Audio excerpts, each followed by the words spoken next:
let's set up and recap my reading journal for February 2025. Hi friends, welcome back to my channel. If you're new here, my name is Torey.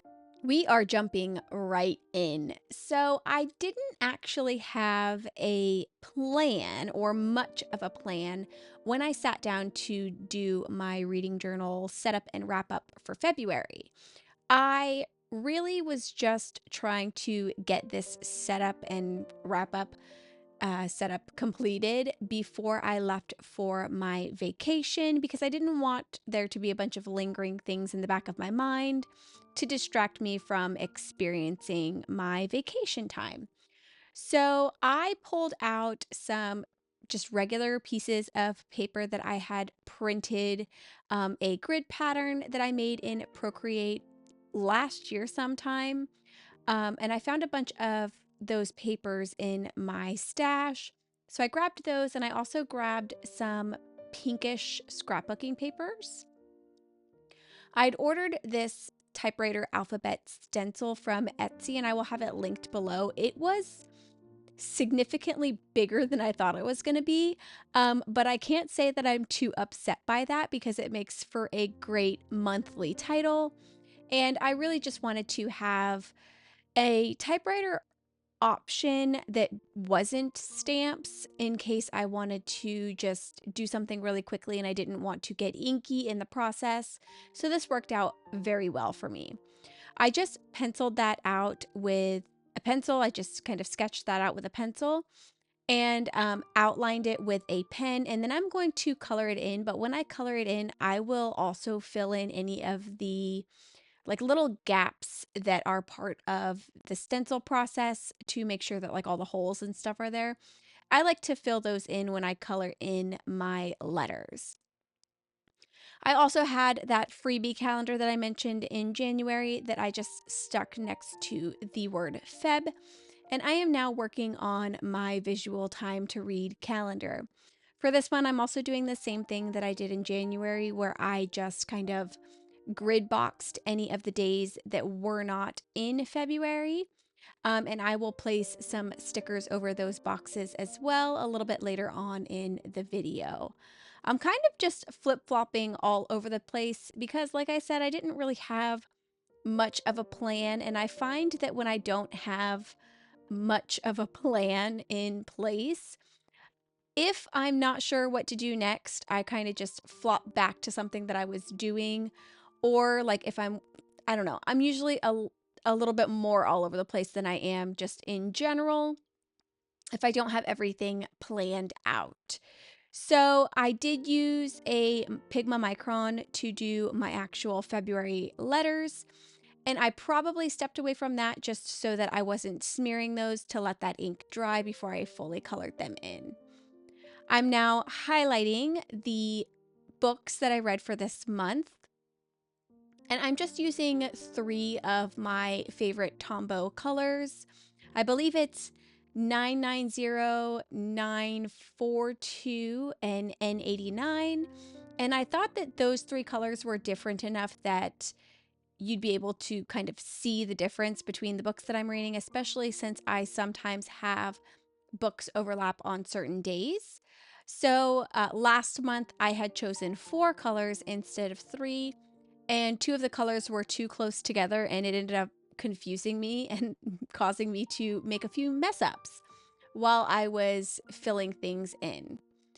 I used the same vinyl sticker paper that I used in January. I think it's called Smile sticker paper or something like that. I will link it down in the description box because I did get it from Amazon. I use that same sticker paper to print out my book titles or book covers in 1-inch sizes, 1-inch widths.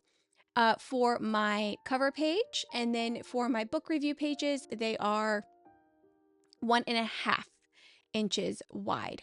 I also did take some cover art from one of the books, and I've got a clear sticker up at the top and a dragon sticker that I got from a local bookstore that I'm going to use to kind of incorporate in my book review pages as well. So I've got those a little bit separated from just my general February setup stuff, because I am going to try to make the book review pages this month a little bit not on theme.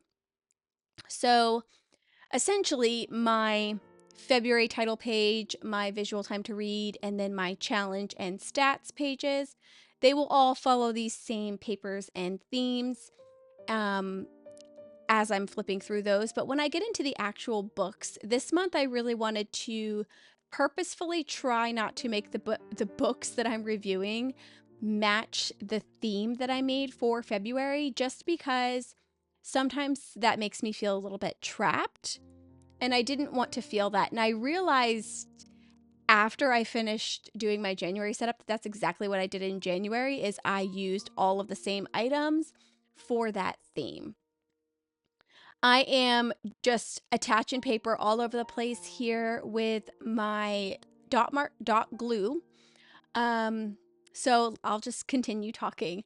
I would love to know from you all that are watching my reading journal videos, would you prefer if I continue doing my videos in this manner where I'm doing a setup and a wrap up in one video, because they are a little bit longer of videos when I do them that way? Or would you prefer for me to do them as a setup video individually and then a wrap up video individually? Or maybe only a setup video, or maybe only a wrap up video? Let me know down in the comments below. In previous years, I have only ever done like setup videos. Last year, I believe I also did a few wrap up style videos as well, but I think I only did like 2, maybe 3 of those last year.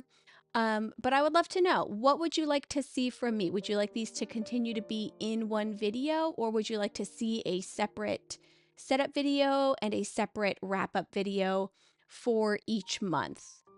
I used my star ratings stamp set to just add a blank star rating underneath each of the books that I have down here at the bottom.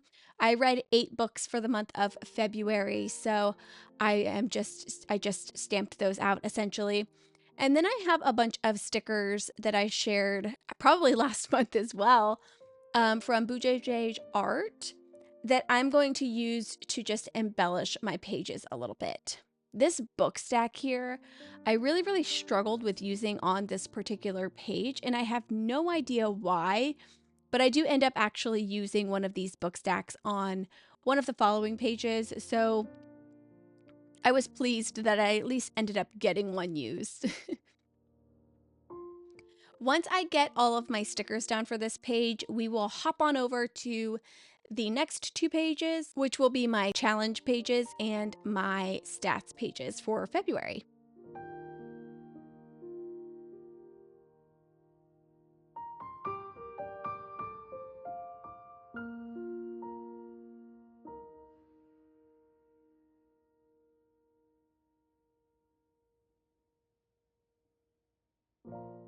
For February, again, I chose a reading challenge based off of searching for February reading challenge in Storygraph. And I chose one that was just called February 2025 Reading Challenge. And the host of that challenge was La Spence. And there were 4 prompts and a bonus prompt, I believe. I'm only placing 4 of those prompts, like the main 4 prompts, on the challenge page that I'm creating. But before we talk about those, I want to tell you a little bit about what I'm doing real quick right here. I have this like scalloped frame die situation from my card making stash. And I thought it would be really fun to use this die to just make 4 little scalloped like boxes or rectangles. And in those rectangles, I will use my like Pigma Micron to write out the challenge. And then I'm going to pull out my Tombow Furunosuke brush pen and hand letter out the title of the book that I read to meet that challenge. I will say that I did not complete this challenge. I ended up completing 75% of it, even though I did read 8 books this month. I didn't feel like any of those books actually met the last challenge prompt. So as of right now, I just left it blank because I have decided, or I decided before I even started this, honestly, that I wanted to do these challenges as a way to potentially get me to read out of my comfort zone a little bit and kind of prompt me to pick up books when I'm not really sure what I want to read. I can then come to the challenge and use the challenge to kind of figure out what I want to read. And that's exactly what I did this particular month. I read several books that probably wouldn't have normally been like a top pick just because of like the speed or something like that. But the challenge prompts were the first one was a book about the civil rights movement. And for this prompt, I read Until I Am Free by Keisha Blaine. And then the second prompt was a book with a Groundhog Day or time loop trope. For that book, I read Opposite of Always by Justin Reynolds. I'm trying to read these titles and they're so small. And then the third prompt that I completed was a book by a Black author, which I read The Gilded Ones. And then I can't read the name on this one either. Oh, goodness. This one was by Namina Forna. And then the last prompt, which I did not complete, was, which is funny because it's for February, a cheesy romance novel. So just a novel to kind of celebrate February because Valentine's Day is in February. And I just didn't really feel like any of the books that I read this month could be considered like a cheesy romance book. So I just left that one blank. The book that was most outside of my comfort zone was the book with a Groundhog Day or time loop trope. Primarily because like I don't like second chance romance books because I hate the back and forth of like being present day and then going back and forth to a memory of the couple when they were together the first time and like all that stuff. I don't really dig going back and forth in time for those types of books. And when I read the prompt for this one, I felt like I would probably have the same feelings with like a repeated time trope or kind of like repeated time loops and stuff like that. And it wasn't my favorite. I didn't hate it, but it was not my favorite book. And I will probably talk about that a little bit more once we actually get into decorating my review pages. And as I do mention that right now, for my review pages, this month I'm doing the exact same thing that I did in January, where instead of actually writing out my reviews and stuff in this video, I just essentially kind of set the pages up. And what I normally do with those pages once they're set up is when I'm just laying in bed, because I do a lot of journaling laying in my bed. If I am just feeling like writing about books that I've read, I will come back in and pull out my reading journal and I will just open it up and see what I still need to put my thoughts down on.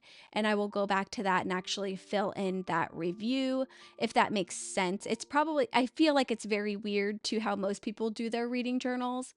But I personally really like to just have everything set up for me. And then whenever I'm ready or feeling it, I can just come in and I can just do the review.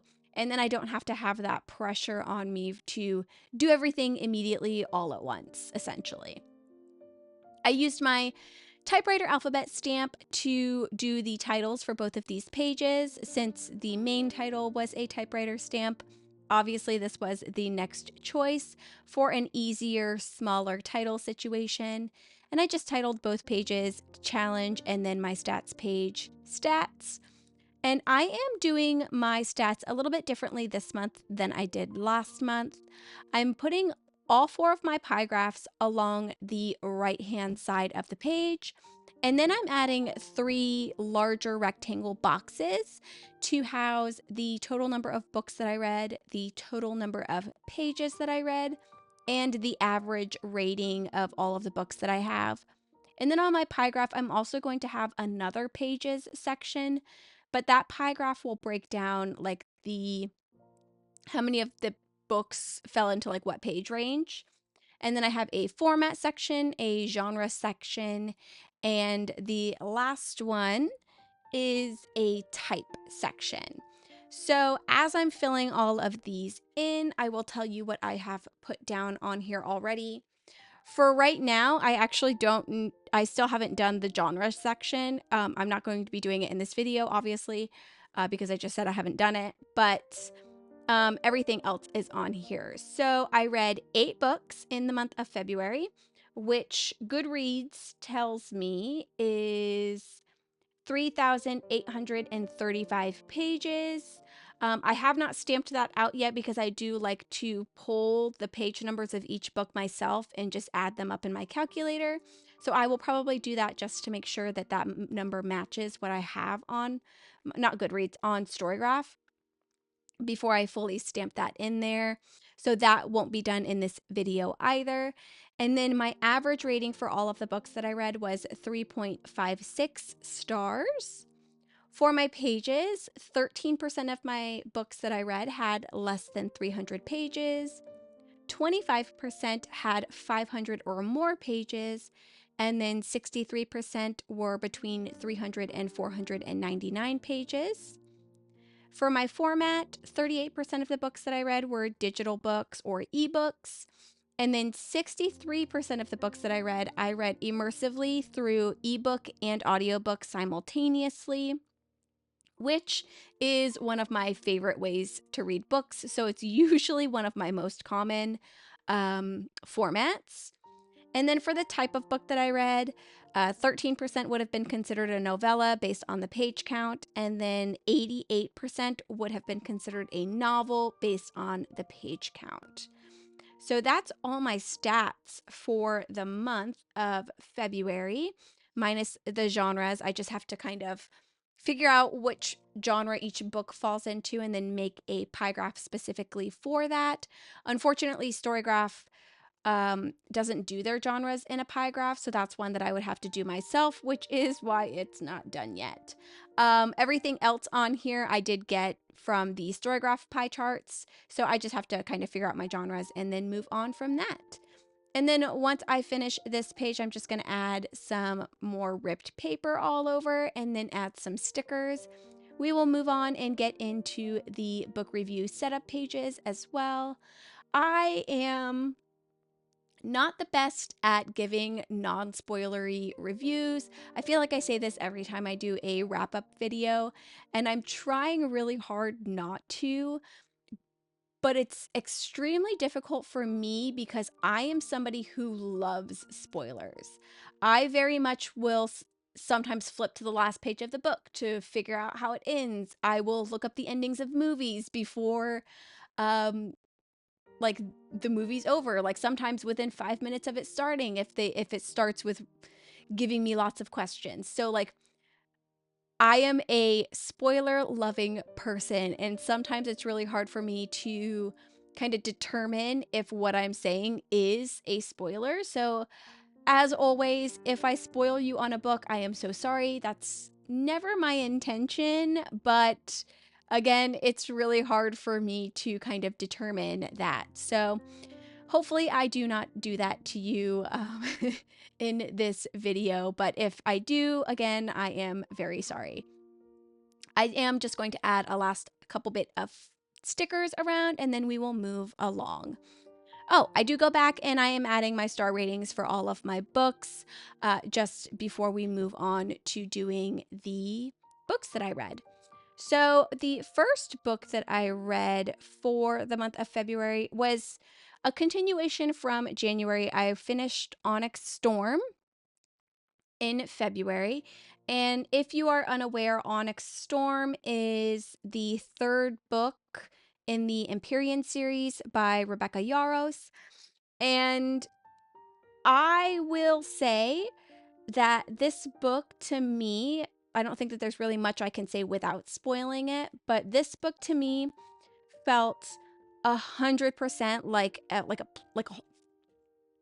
filler book. There wasn't, I didn't feel like too much stuff happened until the end, and then a lot of stuff happened. So I gave this one, this is actually the lowest rated book that I have so far in this series, and I gave this book 3.5 stars because I did still read it, and I'm probably going to read the fourth book whenever that one comes out as well. But I feel like it could have been better. I will leave it at that. Again, that one is going to be a little bit hard to get too much into detail about since it is the third book in the series. But I know that like after I finished it, I watched a lot of other people reviewing the book, and if you've watched any reviews, I feel a lot of the same way as a lot of others did with it felt like a filler book in my humble opinion. I did have this little PET sticker that very much reminds me of some of the male characters in this book. So I went ahead and I stuck that down, and I pulled out some scrap papers again that I had. That black paper is a digital paper from Tracy Reed Designs from the collection that released in February, I believe. And then I have that dragon sticker also that I pulled out from a local bookstore, and I'm going to kind of dangle that off the page and then just place the cutoff wing up at the top right hand corner. I am using Heba Alzabai's newest stamp. It's a reading journal stamp. And unlike my reading journal stamp, this one has all of the like data prompts, like so the title, author, started, finished, pages, format, and genre, which is a lot of the things that I do normally keep track of on my review pages. That's all one stamp set, and she did measure them as well to fit in between the dot grid spaces. So when she released this stamp for February, I definitely purchased it because one, I love her stamps, and I thought that it would also work super well with the stamps that I have myself. And so I got it. The next book that I read was Until I Am Free. And this is a biography for Fannie Lou Hamer. I don't remember how that was said. Oh gosh. And I read this on audiobook. I gave this book 4 stars. It's a biography, so I don't really know that there's too much I can spoil for you there, but it kind of just talked about her life and everything that she went through and what kind of movements she was a part of and like the effect that she had on things. I gave this 4 stars because I got really thrown off a few times because we would be like back when she was, young, like in the 60s or whenever she was younger. I don't know. I'm making up that date. But then like they would quote something happening like very, very recently in time. And it threw me off. It threw me for a loop a couple times. So that is the reason that I gave that book 4 stars. But it was super informative and super, super interesting. I did really enjoy it. The next 2 books that I have on here are Top Secret and Waiting for Fate. Top Secret was another book that I really enjoyed. I always love like an angsty character, especially one that kind of like, I don't know. It's fun. He's the angsty one is like a finance major. He's secretly like a male dancer, and then it's a male romance. And then the not like dark and angsty one is a jock, and he's secretly a science geek, is what the synopsis says. And they are frat brothers. So essentially, like the premise of this book is that the jock's girlfriend wants to have a threesome. So he has been challenged with finding somebody for them to have a threesome with. And he goes onto an app, and they are, like I said, frat brothers that hate each other. I don't think I said they hate each other, but they hate each other, and he goes onto an app and they end up chatting without knowing who they are. And then the girlfriend just ends up breaking up with him, and like they connect and stuff like that. So I think I just totally spoiled that. I'm so sorry if I did, but it was fun. It was very fun. I gave that one 4 stars. And then the next book on here is Waiting for Fate. And that is by, let me go back. That is by Sarah Purtle, and this is the 4th book in the Nashville Nights series. I started this book in November of 2024, the month it was released, I believe, and I only just finished it in one day of this month. I think I stopped reading it at 60%. And it was, for me, it was just dragging. And I don't know if it was just like what I was looking for at the time or what, but it was dragging. So I paused it, and then I picked it back up and I finished it this month. So it's a friends to enemies to lovers kind of book. Sawyer is a hockey player and Leah is a teacher. The book is basically about them having harbored feelings for each other for a very long time, and then they're working through it in the actual book. The next book that I read was The Gilded Ones, and that one was by Namina Forna, and this is part of the Deathless series. It is book number 1. And I loved all of the images that I found online for this book, so I printed a lot of those out. So you've got the map that was actually in the Kindle book version of it. So I saved that photo from the book, and then when I looked online, this image that I'm cutting out now and the quote were one image. I think it was like a promo image for the book.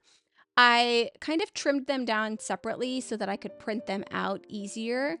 Um, but this girl is the cover of the book, so it was really easy to find that. And I, again, just cut it out because I thought it would be really fun to include both of those on my page.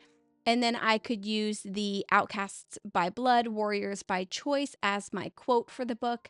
And I will layer that over with the I will layer that over the map, essentially. I didn't leave myself a lot of space to add review writing on this particular spread, but honestly, I don't know that I'm going to have an overly large amount to say about the book. It was fun. I liked it. I enjoyed it. It's basically a book about villages doing blood ceremonies on girls when they reach a certain age, and if the blood is gold, then they are considered like demons or something like that, and essentially just killed over and over again until they die. So it's really brutal. Definitely very brutal of a way to live, especially for like a young adult book. But there was like a lot of different things and goddesses and like stuff like that. It was a very like fun kind of read. And then this particular character, Decca, she has like even more special gold blood, obviously. So, because hers is so much more special, she gets like murdered a million times at the very beginning of the book, and they just can't kill her. They can't kill her as a demon. So somebody ends up coming and collecting her, and that's really how like the whole premise of the story starts, because she is extra special, gold-blooded. The next book that I read was My Pucking Crush by Torey Chase. This book, what did I give this one? I gave The Gilded Ones 4 stars, and then My Pucking Crush I gave 3 stars. This book had a lot of my favorite tropes in it, but there were a few things that I really just didn't enjoy, even though they happened fairly infrequently. Like there was like I don't know. There was a few things like happening in the book that I just didn't like. There was a couple of times I believe in this book where they were using like slurs for sexual orientation, and stuff like that. And I did not enjoy that. It happened, I think, a handful of times, and I was getting to the point where I was almost like, I think I'm gonna stop reading this, and then it like stopped. But I don't like when male romance books do that. I really don't like it. Um, so that's part of the reason I gave it 3 stars. And then there was another reason that I can't remember off the top of my head, but I did enjoy the characters in this one. It's essentially a mafia hockey like bodyguard romance. And it's a male romance, and there's just so many different things happening that I think that like maybe if the author kind of dwindled it down and focused on maybe 1 or 2 or 3 less tropes, that like they could have really done this book a lot better. I'm not sure if I'm really explaining my feelings that well on this one. Um but it was a fun time. It was a fun time. There was trigger warnings for this one. So definitely if you're reading this one, check your trigger warnings and make sure that you are in a safe enough space to actually read it if you're interested. There's quite a few. But like I said, I've said this previously, I don't really have a ton of like triggers when it comes to books. So I read them, but like the trigger warnings don't normally stop me from reading a book. The next book that I read was Devious Lies by Parker S. Huntington. I gave this one 3.5 stars, and it has been so long that I already forgot what this book was even about. So this one was about a little rich girl who had a crush on the son of the people who clean her house, and ended up sleeping with his brother by accident.